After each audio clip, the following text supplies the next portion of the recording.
Namo tassa bhagavato arahato sama sambuddhassa. Namo tassa bhagavato arahato sama sambuddhassa. Namo tassa bhagavato arahato sama sambuddhassa. Okay. So this is the second talk on Dhammapada. So I have changed the topic. The title of the topic is called Exploring Dhammapada. I think exploring is a word. We try to not just reading it, but we try to explore the Dhammapada in a different perspective. And because the Dhammapada seems to be so simple, but yet it is so deep, so we could actually look at Dhammapada from many points of views. So, so I want to talk about exploring Dhammapada rather than just studying Dhammapada. So I have set out a few topics. This time is supposed to be self-control, and I have also changed the title of the topic to self-discipline rather than control. And I think discipline is actually more appropriate and also more in line with the Buddha's teachings rather than control. So the cause and effect, happiness, good friends, self-reliance, and follow the Dharma. So last time we talked about human life is rare and precious. We understand this human life is rare and precious from Dhammapada. So the question I left last time was, what do you think? A couple of questions. Is your life rare and precious? And the second question is, any plan to make it better? So I hope you have actually given some thought on these questions. It's not meant to be a test. It's not meant to be an exam. But it's meant to be a self-reflection, a contemplation. After after exploring the Dhammapada in that perspective, then we should go back to actually reflect upon our life. Oh, do I consider my human life or having this human body as rare and precious? And if so, my life is like this right now.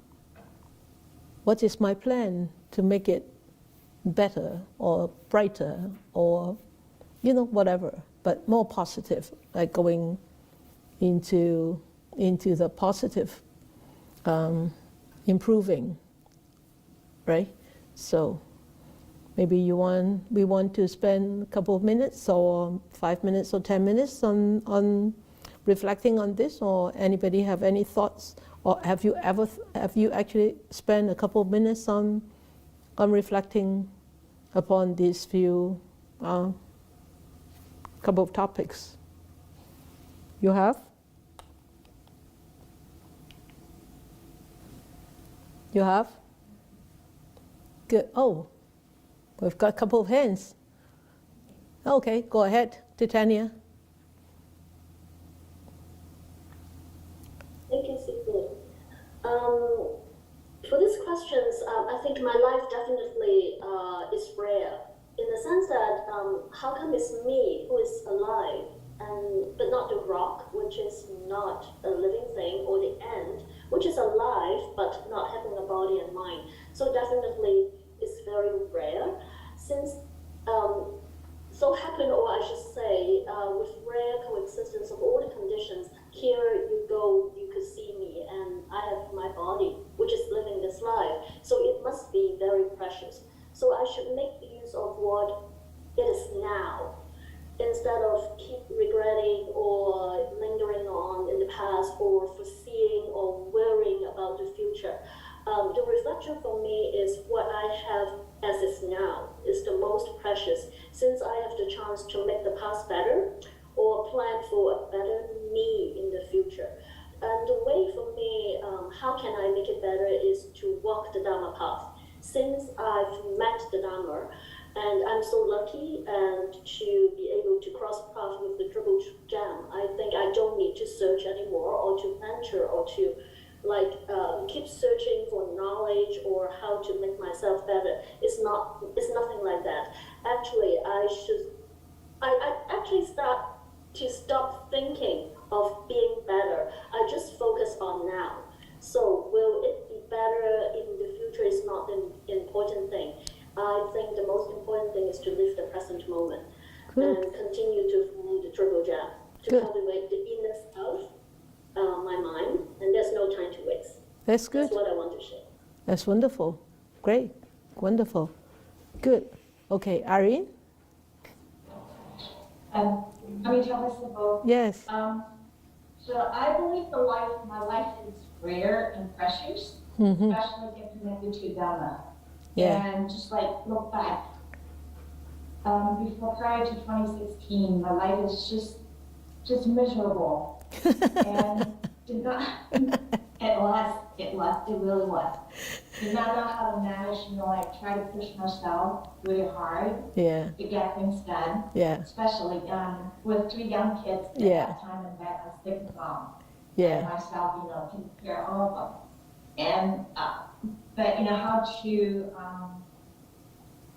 after getting connected to Dhamma, then I learned meditation, how to relax and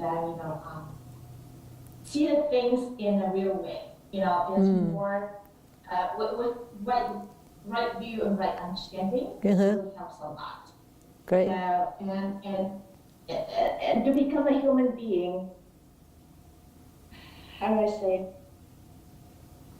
It's a very rare chance to become one that I didn't know before until I learned the Dhamma.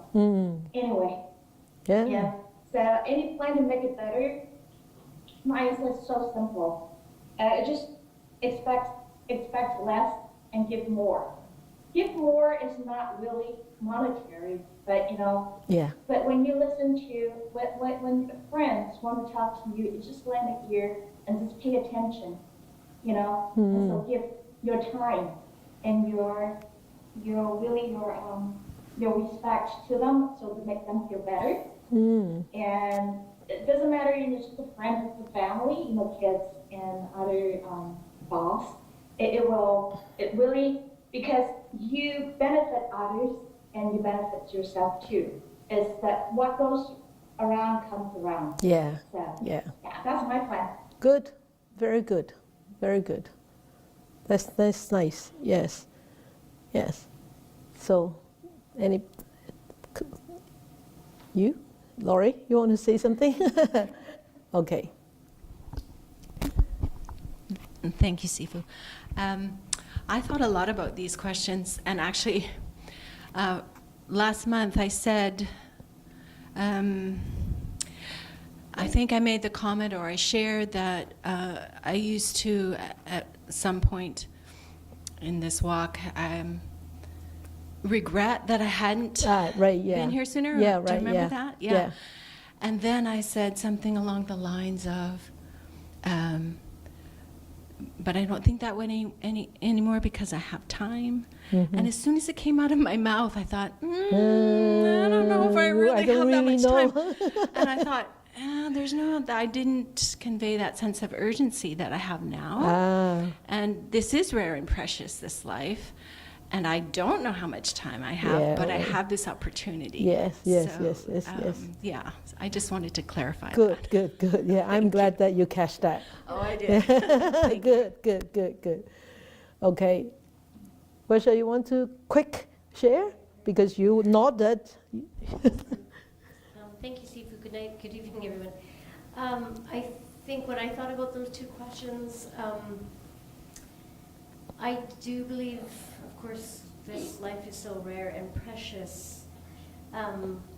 But I noticed one word that you used a lot, which is to remember. To be mindful, you have to remember. And so my plan is, particularly during turbulent times, is to remember what I'm learning. And that ability to remember, and that ability to come back, and that ability to infuse Dhamma into every aspect of this precious life is what can make it precious. And so I keep going back to remember and infusing it and bringing it to everything. Yeah, good. Thank you. Great, great. Nice. Okay, then I think it's time to go on. There's this topic called self-discipline. So actually self-discipline is a very strong, it's part of the core teachings of the Buddha. One of the three very important aspects that the Buddha has taught. And we call it the 3 tiers of practice, right? 3 tiers. So what I'm sure a lot of you actually know what are these 3 tiers. So the first one is morality, sila. Okay, so these, and then the second one is samadhi, like concentration, focus. So remember, concentration and focus is really doesn't necessarily just talking about when you are meditating. Of course, we always think that jhana only happens when you sit down and meditate. A lot of people think that way, but it doesn't. It doesn't just happen while you sit. It can happen while you walk. It can happen while you are doing things. That deep concentration, a mental state. That samadhi means a very focused one-pointedness. Okay, and then of course with the foundation of sila, and with the cultivation of samadhi, that means a really strong, focused mind, and calm. Come with that concentration is actually calm, focus, clarity, and also a very strong investigative power in there too. Okay. So with that concentration, one would be able to go further into reviewing whatever quality we call panya, wisdom, that we have inside. Panya is really understanding the truth of existence, and stop attaching and stop judging, and because one understands. So panya is not something that you study the literature you get by studying or by reading or by listening. Actually, panya only comes by practicing, cultivating. So these are the cardinal teachings of the Buddha, which has been passed down through 2,600 years. And whether we are practicing whatever tradition that we will practice, or we are practicing, whether it's the Theravadan tradition, whether it's Mahayana tradition, or whether it's Vijnana tradition, these 3 tiers of practice are the cardinals. Those are the essence of all the teachings. So I always think these 3 tiers actually is just like the GPS, a big map that we have. When we go out to travel, we used to have paper maps. Now we have GPS, but this is a GPS, a big map for Dhamma practice. This is the big map for alleviation, liberation from sufferings. So this is the 3 tiers of practice. And we know these are actually very important, but where can we find it in the Dhammapada? So the first one we can find it is from verse 183. So if you have a Dhammapada book, as I told you last time, that I'm using the Bhikkhu Buddharakita book, and then you can actually download it on free online. So the 183, it says to avoid all evil, to cultivate all good, and to cleanse one's own mind. This is the teaching of the Buddhas. And you can see this verse is talking about self-discipline. Discipline, okay? To avoid all evil. Who to avoid all evil? I have to avoid all evil. Who to cultivate all good? I have to cultivate all good.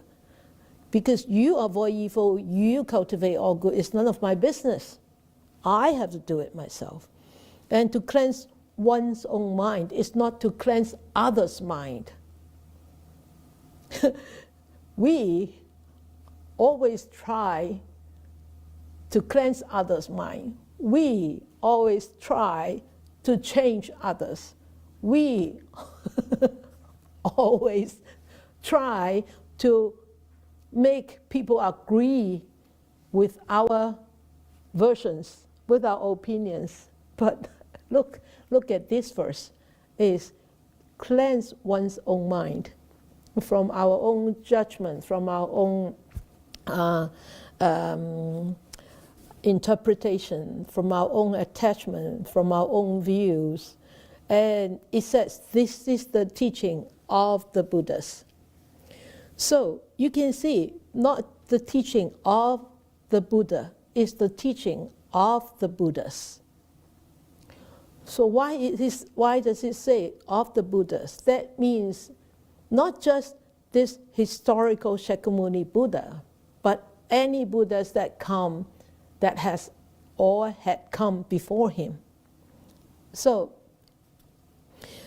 I remember from one story was when the Buddha was going out for alms, he was near his hometown. He was near his hometown where his father, Suddhodana, the king, resided.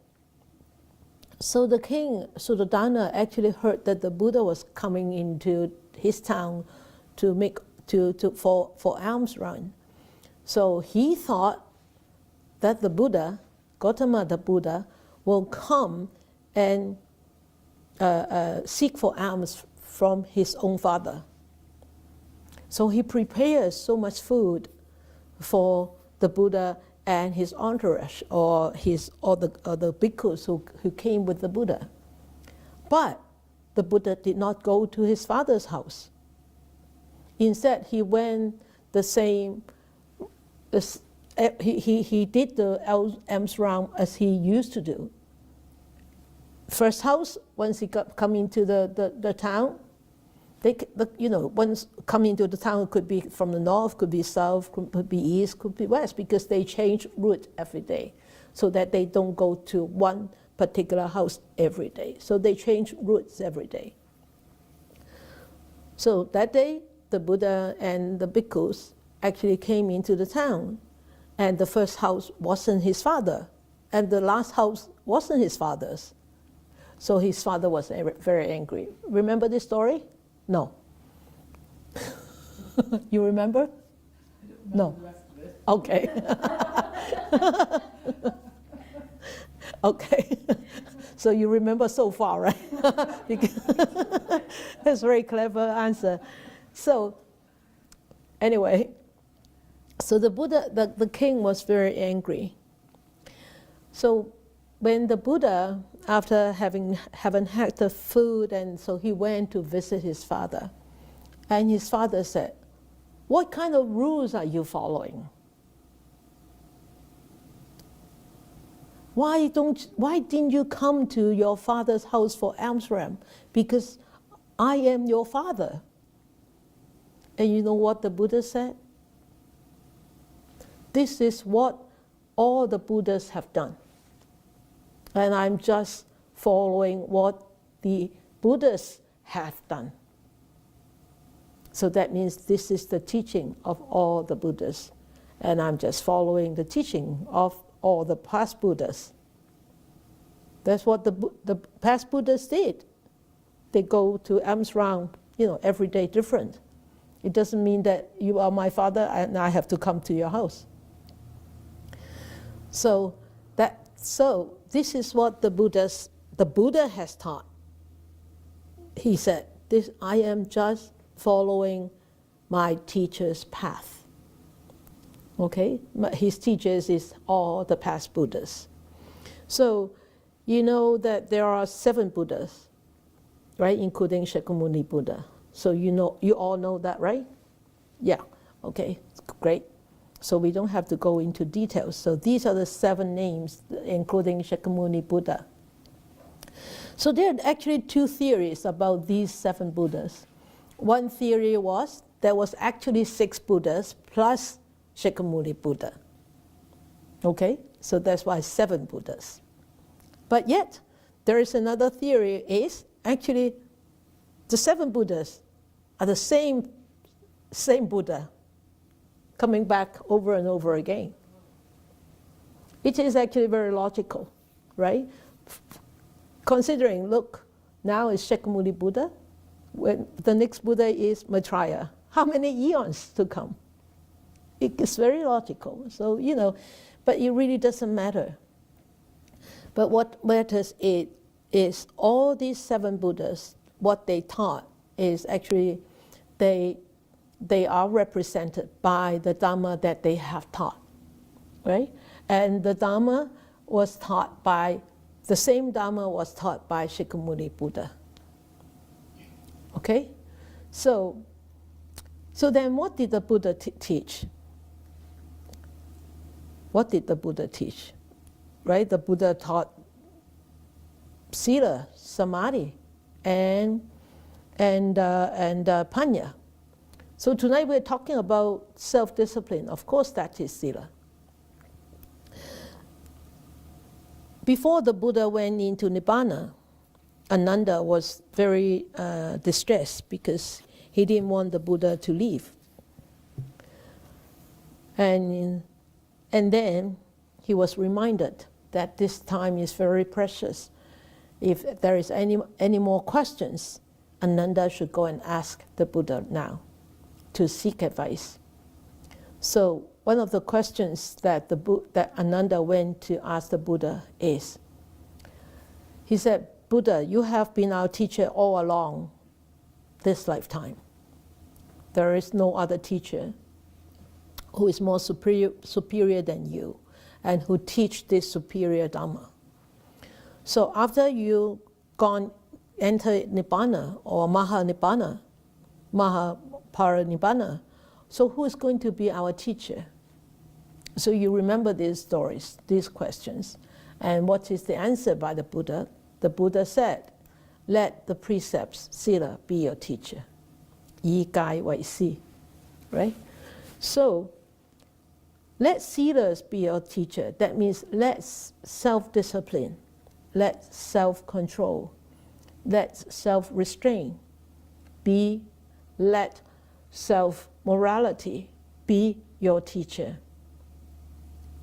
So in the Dhammapada, verse 80, it says, irrigators regulate the waters, arrow makers straighten the arrow shaft, carpenters shape the wood, the wise control themselves. So control themselves, that means the wise one control their defilements, the defilements of sensual pleasure, the defilements of desiring for continuous existence, the defilements of false views, the defilements of ignorance. So the wise one control themselves. And this verse was asked by Pandita. Pandita at that time was very, very young, and he became a bhikkhu. And after he became a bhikkhu, 8 days after he became a bhikkhu, he went out for alms with Sariputra. And they went by and they passed by a field where they see these farmers are regulating the water, the irrigation field, so that the water flows into the rice fields. Then he asked Sariputra, so this water doesn't have a mind. The water doesn't have a mind. So the water will flow according to how human being, direct it, right? And Sariputra said, yes, of course. Then they go on. Then they pass through a forest, and they saw these arrow makers making arrow shaft and and straightening them out and then making the bow and everything. So he saw these arrow makers, creating a straight shaft, and he asked Sariputra, he said, oh, this wood doesn't have a mind. So it allows the arrow maker to make whatever shape that he wants, right? And Sariputra said, yes. So similarly, the same with carpenter shaping the wood. So if you want to make a table, then you make it square. If you want to make a ball, you make it round. So Pandita asked the same question. And Sariputra said, yes, of course. So Pandita thought, so what happens to the human mind? What happens to the human mind? So these questions arose in Pandita's mind. And then he asked Sariputra, can I have some time for my practice in a secluded place? Sariputra said, sure. So he went into a secluded place and practiced. And went into very deep meditation, contemplating about his own existence and on all the devas actually knowing that Pandita was really trying very hard to understand all these things. So they tried to protect this whole environment where Pandita was meditating. And on day, I think it was day 8 or day 7, Sariputra wanted to go and check on Pandita. But Buddha, in his deep jhana, knew that Pandita is almost ripened to attain fruits of arahatship. So the Buddha actually stopped, appeared in front of Sariputra and talked to Sariputra, distract Sariputra. And Pandita actually attained arahatship because he saw these three, he had these 3 experiences. And then that was, I think that was the 8th day that he actually attained arahatship. Then Sariputra thought, wow, Pandita, 8 days after becoming a bhikkhu, after going into this seclusion, he attained arahatship. And the Buddha said this verse. He said, because when somebody is practicing diligently and correctly, they will be protected by all the devas. Everybody protecting them. And even me, the Buddha, will protect him too. So he said, because why? Because somebody is restraining themselves, controlling themselves, not just physical, but also mental. So that's how wonderful that is, because they can control and they can tame their own mind. So it's just like the water being led into whatever, and the wood making into whatever shape by the carpenter. And the wise one would control themselves. So that's the Buddha said this verse. And also in verse 185, it says, so how should we actually restrain ourselves and self-discipline ourselves? It says, not despising, not harming, restrain according to the code of monastic discipline. Of course, you say, oh, this is talking to monastics, this doesn't talk to me, I'm a householder. But householder can also have his householder discipline. Moderation in food is applicable in householder. Not despising is applicable in householder. Not harming is applicable as a householder. And dwelling in solitude, of course, as householder, maybe it's difficult because you have families, you have friends, but when it is feasible, when it's workable, you can still dwell in solitude, right? And devotion to meditation. So actually, I put it down in points so that you can actually see it in a clearer way. So it says, at the end, it said, this is the teaching of the Buddhas. So you can see, dwelling in solitude, why do we have to dwell in solitude? Because we want to discipline ourselves in dwelling less into the desires of sensual pleasures. Why do we have to have moderation in food? Because then we lessen craving, right? And why do we have to not despising? Then, when we don't despise others, that means that's the verbal conduct, not harming too, verbal conduct, and also mental, right? And you're humble too, right? So, and with restraint according to the code of monastic discipline. Of course, monastic discipline is, we have more monastic discipline, but yet for the householders, at least you could have refuge in the Buddha, in the Dharma, and in the Sangha. That means you don't just go out and look for teachings from anybody who teaches you something that is not going to help you to liberate yourselves from sufferings, to eradicate all those defilements.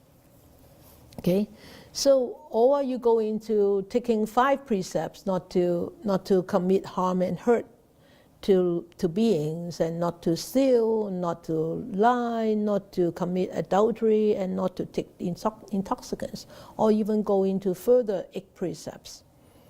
So those are the teachings of the Buddha. And of course, devotion to meditation is helping us to develop and cultivate mindfulness and concentration, so that we will be able to start seeing the truth of existence, understanding it more. The more we understand, as I said in meditation, the more we understand, the more we see through the truth of existence. Hopefully, the more we will become dispassionate from all the desires. And the more we start to see the cessations of all things, the more we understand my life will also cease. And my life will cease, that means my time is running out, and I need to practice more diligently. And by that, practicing more, hopefully, we cultivate more merits, we cultivate more virtues, and we don't necessarily need to know where we will be born to, but definitely we will be born in a better place, right? So that is how in the Dhammapada tell us how to actually self-discipline. Okay, and also, actually, when talking about that self-discipline in Dhammapada, there are many, many verses, and I'm just picking a few tonight. From 231 to 233, there are whole sets of stories about self-disciplining. And we look at this 231, he said, one should guard oneself against irritability in bodily actions. And one should be controlled in deed, and having abandoned bodily misconduct, one should practice good conduct in deed. So, what are the negative? What are the bodily misconduct? Which ones are bodily misconduct? You tell me.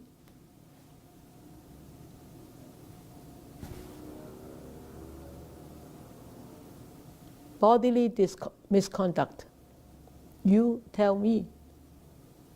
Nora has her hand. Huh? Nora put up her hand. Nora? Nora, where is she? I can't see her. Oh, there. Nora, go ahead. Killing and stealing and sexual misconduct. Mm-hmm. Good. That's good. Bodily misconduct. So, 231 to 232, and then we look at this bodily misconduct: no stealing, no killing, no adultery, and also no drinking. So if we take it up to another level. Just bodily misconduct is just, okay, I behave. But can we actually take it to a higher level? Take these misconduct to a high level. Is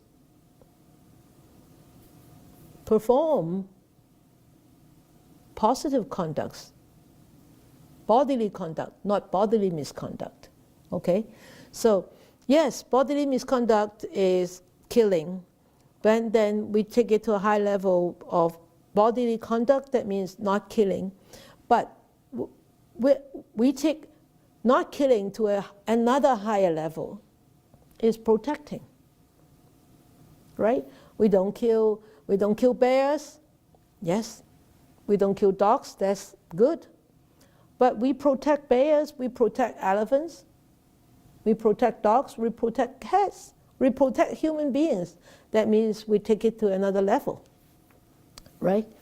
So that is 231, misconduct, about bodily misconduct. And then it says, one should guard oneself against irritability in speech. One should be controlled in speech. Having abandoned verbal misconduct, one should practice good conduct in speech. So we all know speech includes lying, speech includes gossiping, speech includes slandering, harsh speech, idling speech, and useless speech. Right? So we know speech,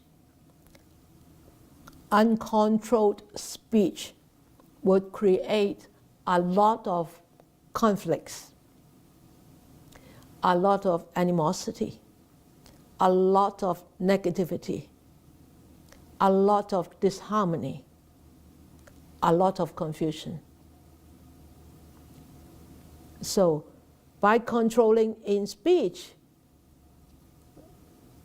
that means we don't lie, we don't gossip, we don't talk, no slander talk, no harsh speech, no idling speech, but we take it to another level.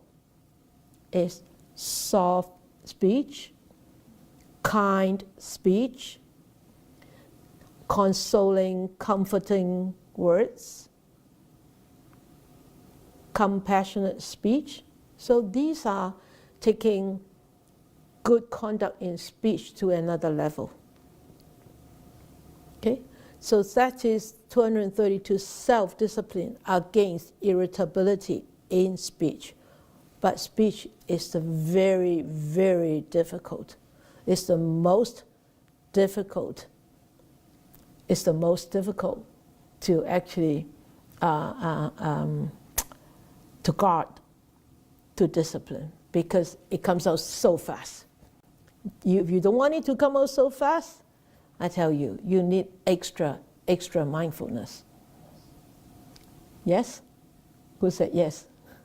You said yes.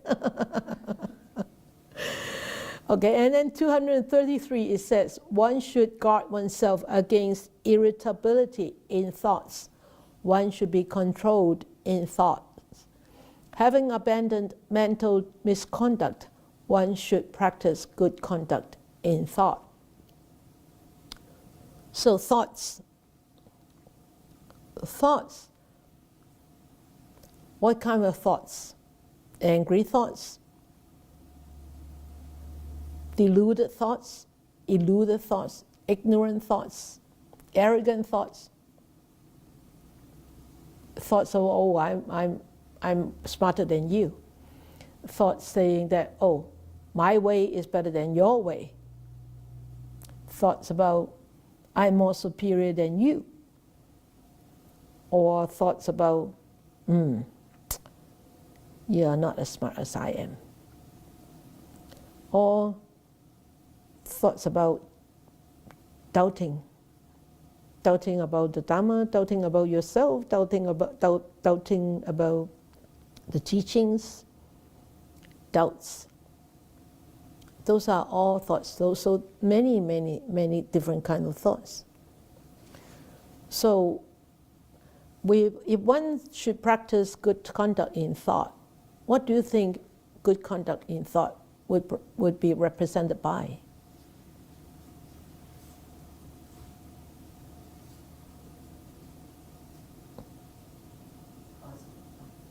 Positive thoughts? Loving thoughts. Loving thoughts. Loving thoughts, good. What is loving in Pali?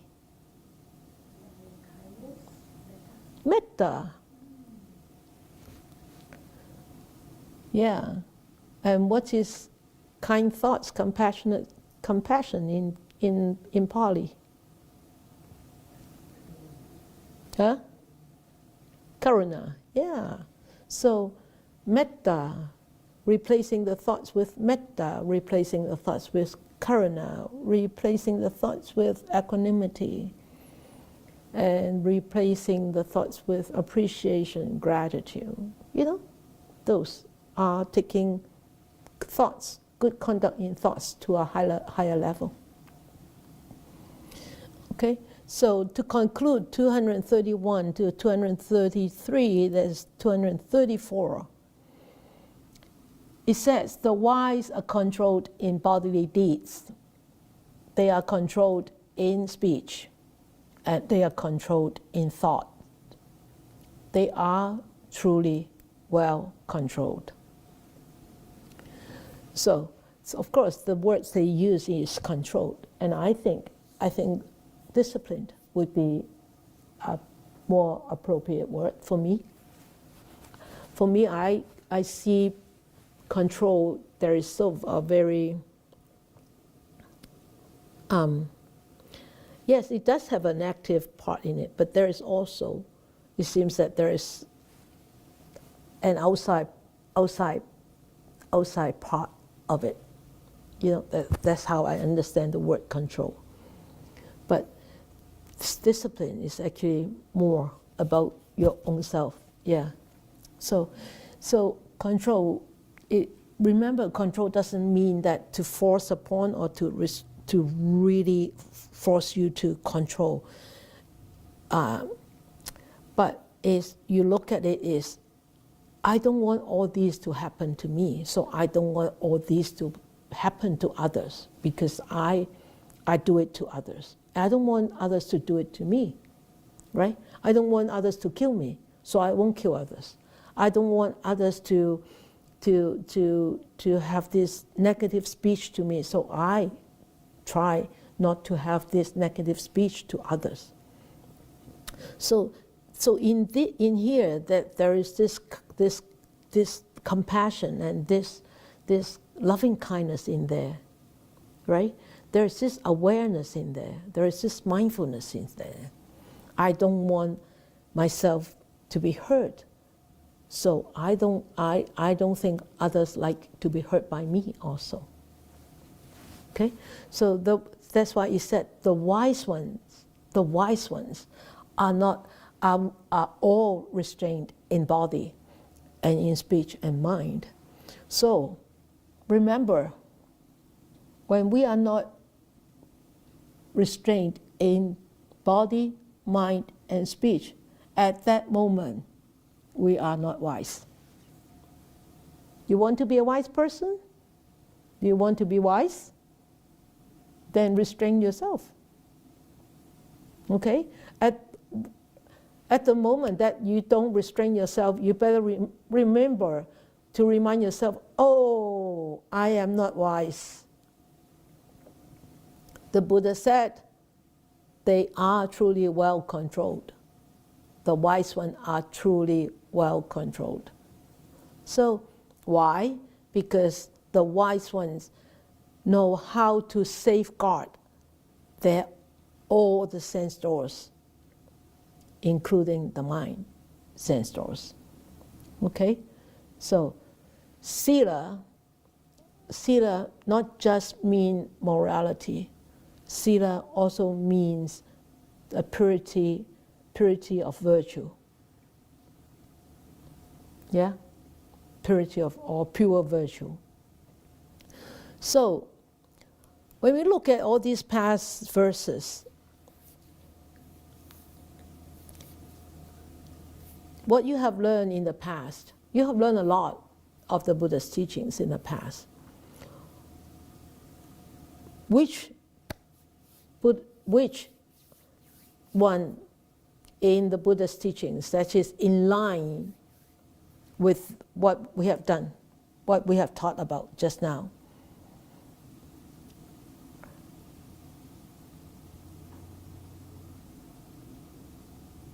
Do you know what I mean? Oh, Irene? Yeah. Oh, Irene? Noble Eightfold Path. Okay, all right. Catherine? Chen?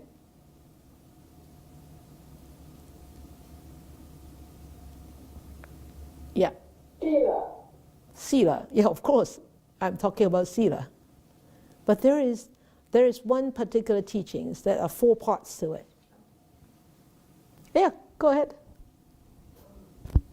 I think of that teaching where we are getting rid of the unwholesome and cultivating the wholesome. Yeah, what is that called? We talked about the weeding and yeah, the planting. What is that called? Yes, I don't remember. Okay. I remember the teaching. You remember the teachings, okay. You all heard what verse I said, right? About weeding. Yeah? Yeah, because you're a farmer. That's why you always remember weeding. But can you remember planting? Not just weeding, but there are another part is planting, right? Yeah. How many parts in there? 4 parts, good. The 4 viriyas, yeah. Remember? Yeah, of course, the 4 efforts, yeah. 四正勤啊, huh? 四正勤, the 4 efforts, remember, huh? So the 4 efforts actually in line with self-discipline, right? Doesn't it? Everybody? It does. Viriya. So, anybody could tell me about Viriya? Viriyas.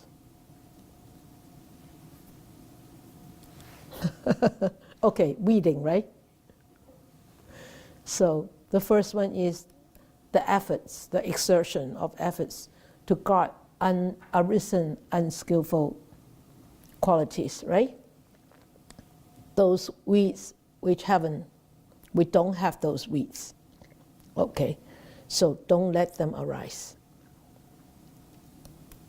And then to abandon the arisen, unskillful qualities. Remember, we have those weeds. We pull out, we keep pulling them out. Remember the piggy, yeah? The piggy, okay, pulling out the weeds. Every day pulling out the weeds. We know that we have those weeds, we have to pull them out, okay?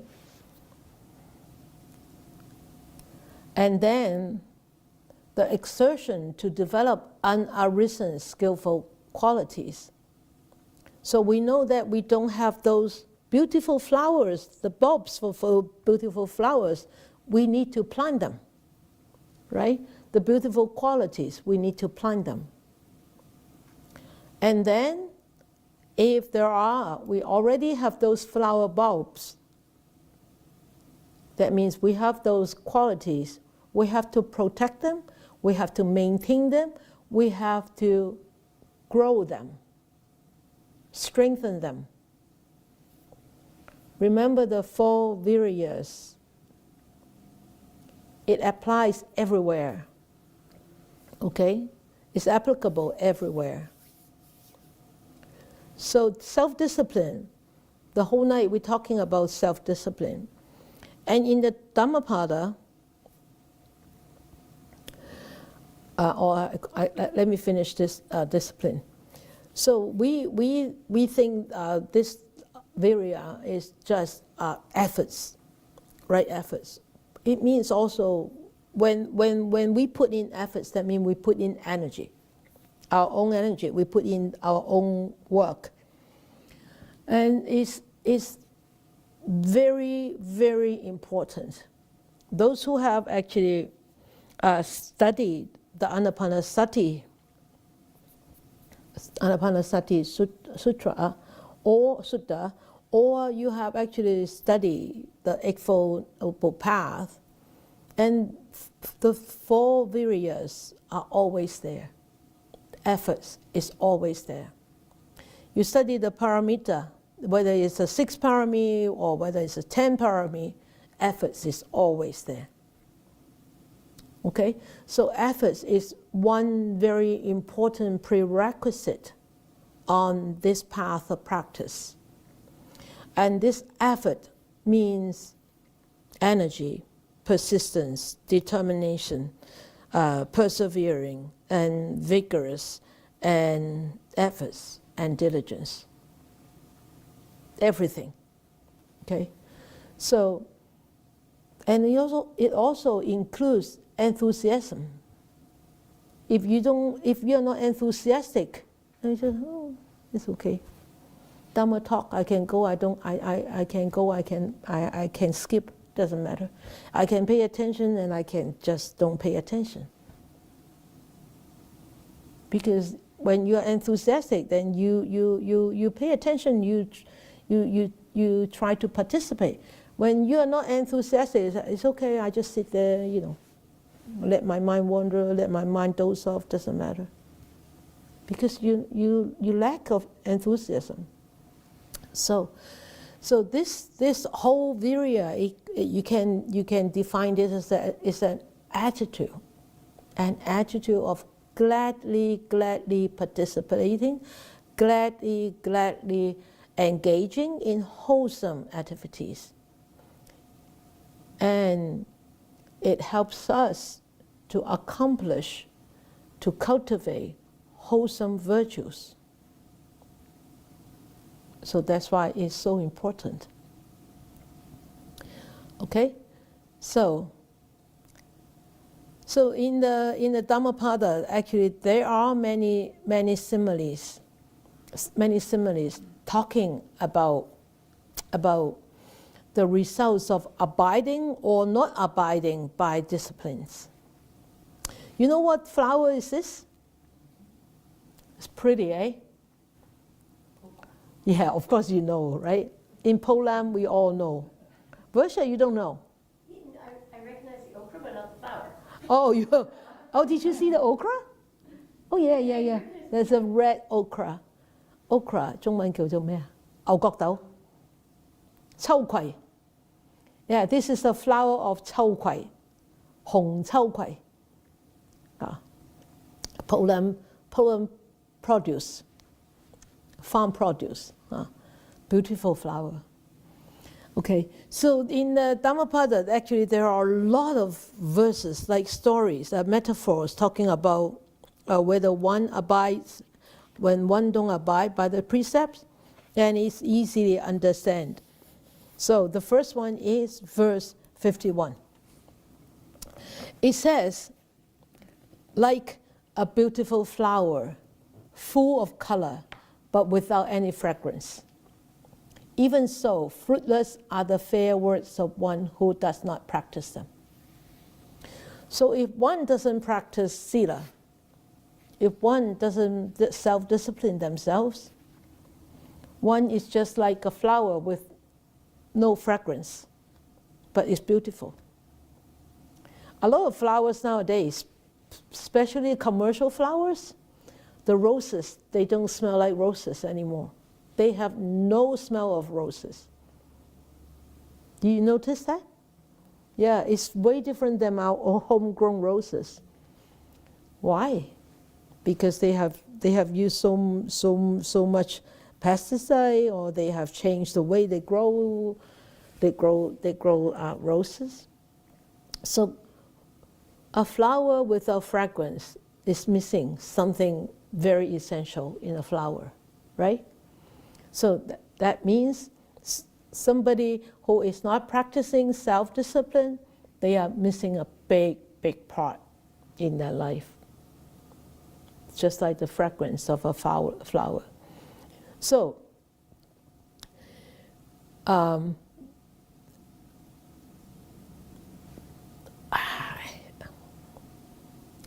mind, I don't want to tell the story, because you can look up the story yourself.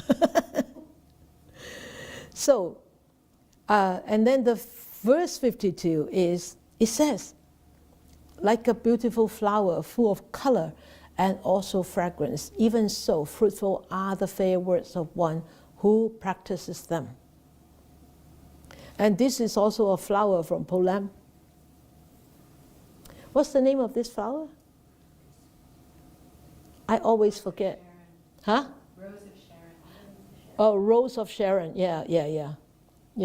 Rose of Sharon. It's not hibiscus. Related to. It's a hibiscus family? Yes. Okay. But it is hardy. Hibiscus is not hardy in the winter. You have to take it in. Oh, okay. Oh. So this is actually one of the flowers in Po Lam. The side that faces the sun is white, and the side faces away from the sun is pink and red. So one tree, two colors of flowers, two different colors. So it says if somebody is actually practicing the self-discipline, it's just like a beautiful flower full of color and also fragrance. Okay, so it's, of course, here it says it's actually words, fair words. Fair words, that means speech. Okay, self-discipline in speech. Okay, so, and there, this is the beautiful simile. I like this one very much. The following one is verse 54. It's verse 54 it says, not the sweet smell of flowers, not even the fragrance of sandal, tagara, or jasmine goes against the wind, but the fragrance of the virtuous goes against the wind. The virtuous person pervades all directions with the fragrance of virtue. Oops. So here it says about the fragrance of the virtues goes against the wind. And why? I want to tell this story. Ananda was contemplating on a thought. He says the Buddha possesses all the three perfumes of excellences. The perfume of sandalwood, the perfume of the roots of sandalwood, and the perfume of the flowers of the sandalwood. And each of these fragrance, each of these perfume goes only with the wind. I mean the fragrance of sandalwood. But Ananda thought, is there any substance that the fragrance of that substance would go against the wind?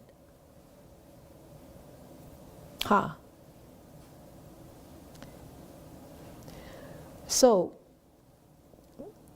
Ananda went to ask these questions to the Buddha. He said, is there any perfume that goes with the wind and also go against the wind? So we all know, if we hold a torch in our hand, and if we go with the wind, we won't burn ourselves, right? But if we go against the wind, it will burn ourselves, right? So with the fragrance, would you be able to smell the fragrance if it goes with the wind? What about if it goes against the wind?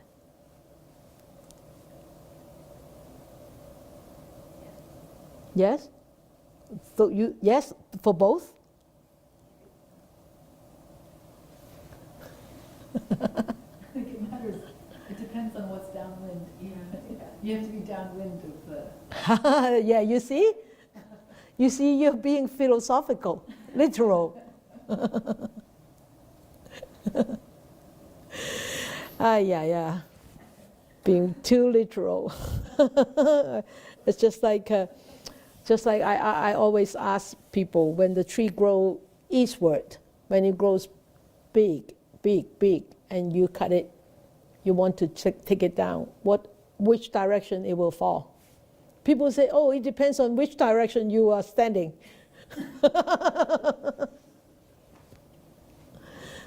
So when the wood actually grows towards the east, when you take it down, where will it fall?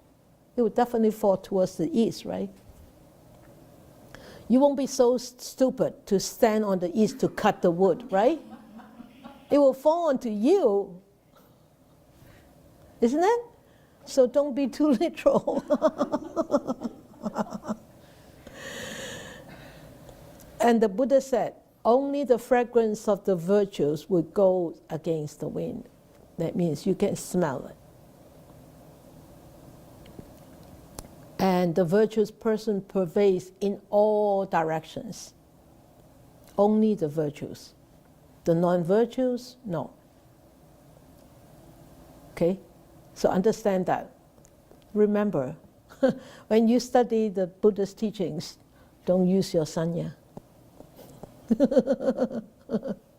Don't use your brain too much. Don't use your perception too much. So, remember that. So this is the substance where the perfumes goes everywhere. It goes against the wind, it goes with the wind, it goes everywhere. It's the wind of virtues, the fragrance of virtues. Okay? So when we talk about self-discipline, we talk about morality. So when we talk about self-discipline, then you could say, so what's the standard? How can we check whether we are self-disciplined or not?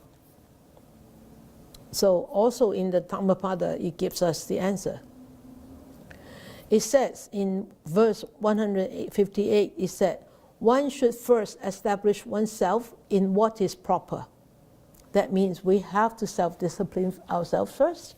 Then only should one instruct others. This, the wise person will not be reproached. That means the wise person will not be scolded, will not be blamed. So, but look at ourselves. From this verse, we reflect upon ourselves. One should first establish oneself in what is proper. A lot of times, we think that our behavior is very proper. Our way of doing things is very proper. Because we have such a strong view. But here, it actually tells us, put away that view about myself. The proper is according self-discipline, according to bodily, speech, and mind, mental. So only when you are perfected or you are really better in these disciplines, then you start to actually instruct others. Otherwise, don't. Because you will fall into the trap of your own ego more and more. Okay? So, there is this, in the story, is talking about this monk. He's very well versed in teaching. And he always tells people not to crave, and the desire have to be less and less. But yet, he doesn't behave like that. So when he actually was in a summer rain retreat in one monastery, and people offer cloth for robes, then and everybody said, oh, everybody get one piece. Then he said, oh, I don't want to be here, because he want more than one piece. So he moved along, but he leaves his slippers. Then he moved to a monastery where people offer 2 pieces of cloth. Then he thought, I don't want to stay here. Then he leaves his stick. Then he moves to another monastery. Then he knows that that place, they will offer 3 pieces of cloth. Then he leaves his water bottle. And then he came to the last monastery, where he knows that they will get 4 pieces of cloth. Then he decided to stay on. Then after the summer retreat, he went back to all these previous monasteries to collect all his things. Went back and he saw these 2 young bhikkhus. And 2 young bhikkhus, because of fighting over the cloths. And he said, you are fighting all the time. Yeah, I can give you this, I can give you that. And he looked at these 2 bhikkhus, never can come to a compromise. So at the end, he actually, another very senior monk came to settle these bhikkhus. And these 2 bhikkhus wasn't happy about the settlement. But what can they do? Because the very senior monk came to settle down this. And so and then the monks went back to ask the Buddha, so why would this monk get all these cloths? And we want to fight over these few cloths, and yet we couldn't. We are being scolded. And the Buddha said, you see, he cannot start teaching others if he doesn't behave in such a way. You see, so he goes from one monastery to another monastery, but he is so well versed in the Dhamma, but yet people see that his behavior, so people cannot take him as a teacher. But when this very senior monk come down to actually tell these monks that you're not behaving properly, you should not be fighting over these cloths. Even though these young monks are not happy with what this elder monk taught, but yet they listen to him, because why? He's teaching what he walks. He teaches and he walks the same way. So the Buddha said you need to instruct others when you are well behave yourself. When you don't try to instruct others. Okay?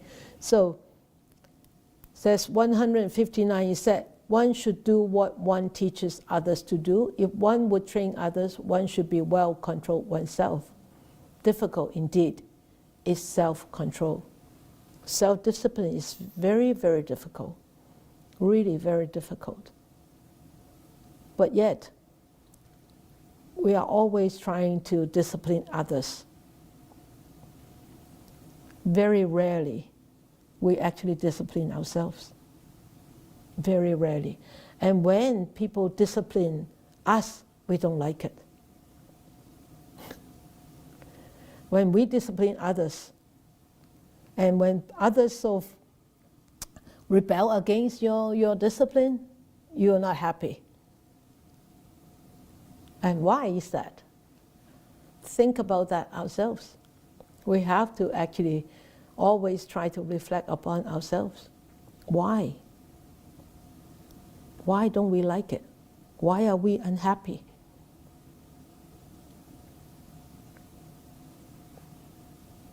It's different, between us. Everyone is different, so there is no one answer, one answer universal to everyone.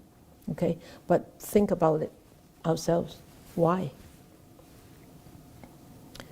So in Dhammapada, there are also many verses talking about the benefits of self-discipline, and that's in 124 is.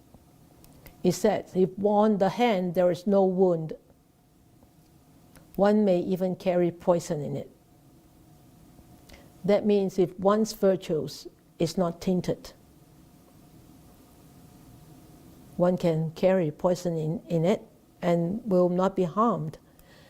Poison does not affect one who is free from wounds.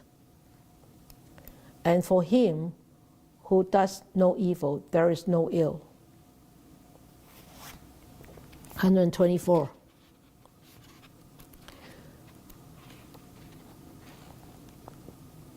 Yeah. So 124 is talking about evil. Evil, that means unwholesomeness, unskillful, undisciplined. So when we discipline ourselves, that means our hands have no wounds. Then how can we get ill? How can we get a boil? How can we get a pustules? We can't, we won't, because there is no open wound. And even when we carry poison, we will not be harmed by the poisons. It's talking about the wonders of self-discipline.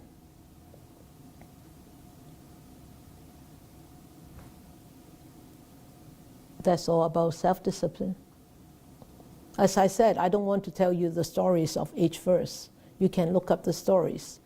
But I want to consolidate, to pick out what is relevant to self-discipline from the Dhammapada. And you can see actually in Dhammapada there are actually many verses talking about self-discipline. And just like 125, like fine dust thrown against the wind, evil falls back upon that fool who offends, and of inoffensive, pure, and guiltless men. So, there are so much talking about self-discipline, and also so much talking about the fruits of self-discipline, and the fruits of no self-discipline. And the fruits of self-discipline in this lifetime and the fruits of self-discipline in the future lifetimes. So when you want to talk about self-discipline, there's a lot of that in Dhammapada. So you can go through Dhammapada and maybe do a summary yourself so you understand it more. Okay? So I want you to start a little bit of reflections. This is an owl that flew into Po Lam last July. It turns and look at us, look at me. It was a small owl like this, a baby owl, called a barn owl. Haven't seen it for lately, huh? Have you heard it? Yeah, it has immigrated. Okay, so reflections on self-discipline. How do you rank yourself in self-discipline on a scale of 1 to 10?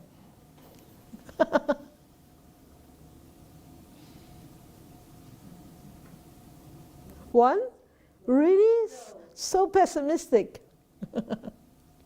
How do you rank yourself on self-discipline on a scale of 1 to 10? Okay, so think about that.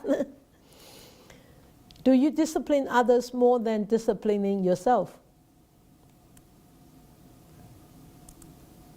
As a teacher, you would in the old days. Yeah. But I'm talking about generally speaking, not as a profession, as a teacher, but generally speaking. Do you discipline yourself more, or do you discipline others more? And when you discipline others more, how does it feel when you discipline others?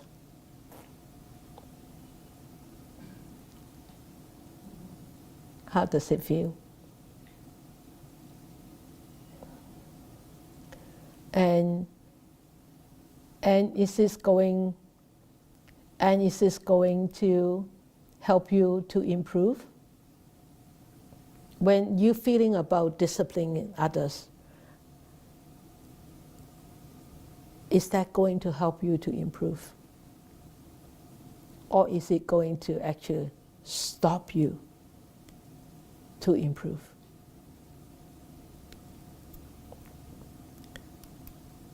And do you know which part of you needs to be disciplined most?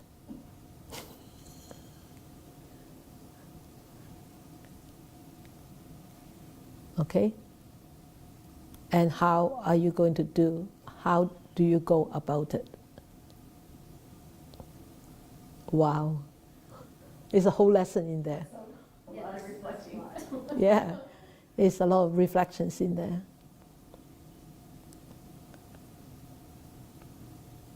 Yeah, there is a lot of reflections when I go through this chapter myself, go through this talk about myself. And that's why I came up with so many questions, because I really reflected on these myself. Reflect upon these questions and let us discuss it furthermore next time. Or if you want to actually discuss it now, we can spend 5 minutes. We still have about 10 minutes. I thought I would run out of time, but but I haven't. So maybe we could actually discuss a little bit on this.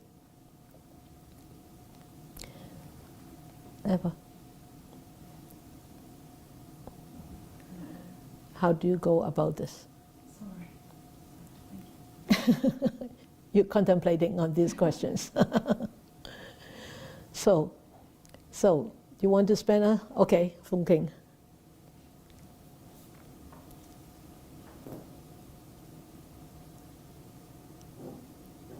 Thank you, Sifu. Yeah.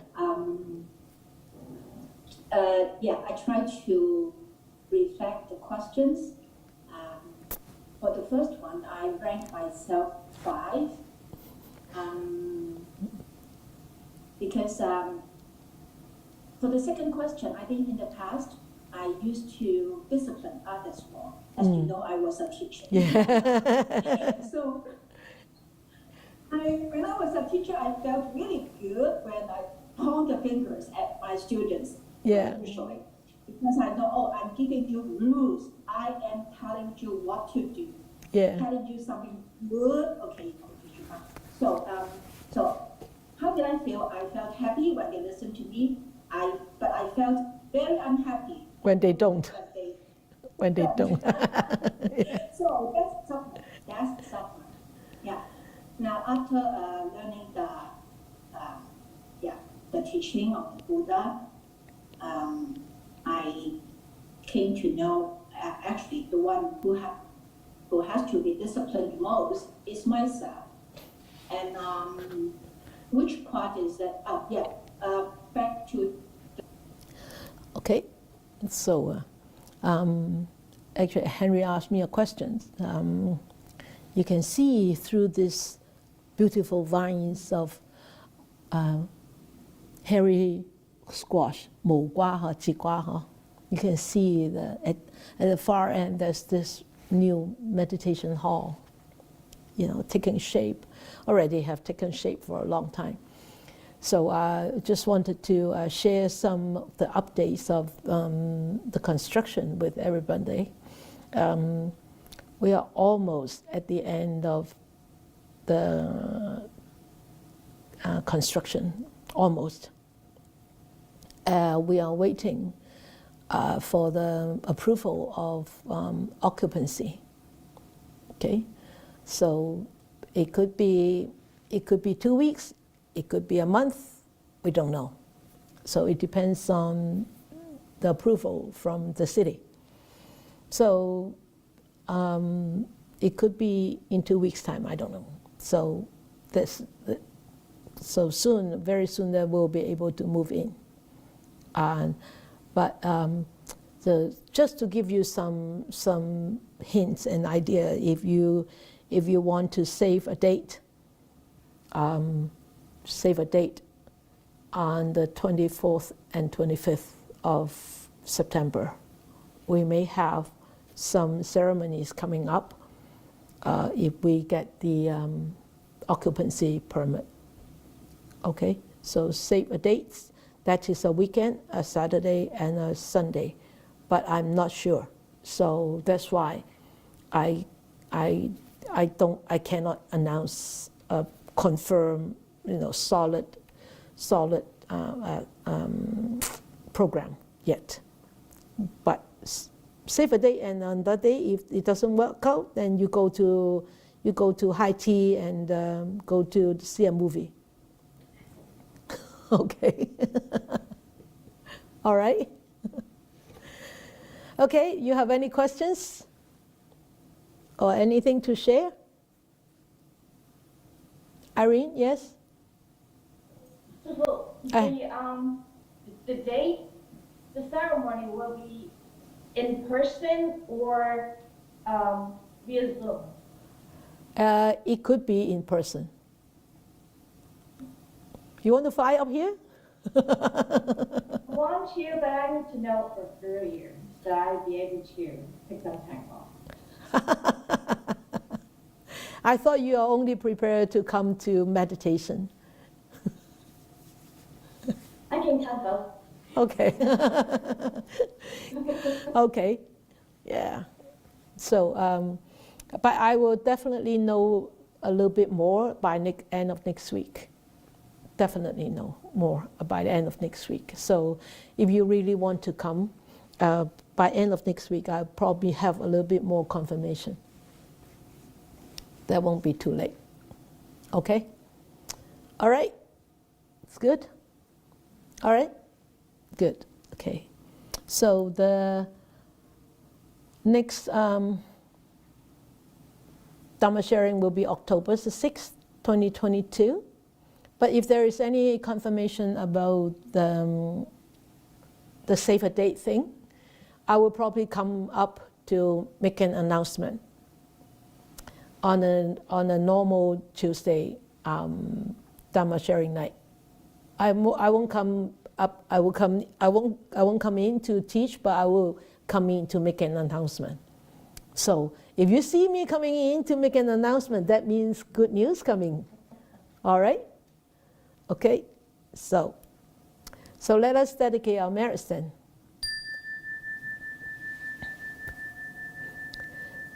May these blessings extend to all, that we with all the other living beings together will attain the Buddha way. May we wish more and more people will be able to encounter the wise words of the Buddha, study them, understand them, practice them, and so that they will be able to liberate themselves from their own sufferings and cultivate all the merits and good virtues, bringing on happiness and peace. May all of you be safe, be secure, be happy, and be peaceful.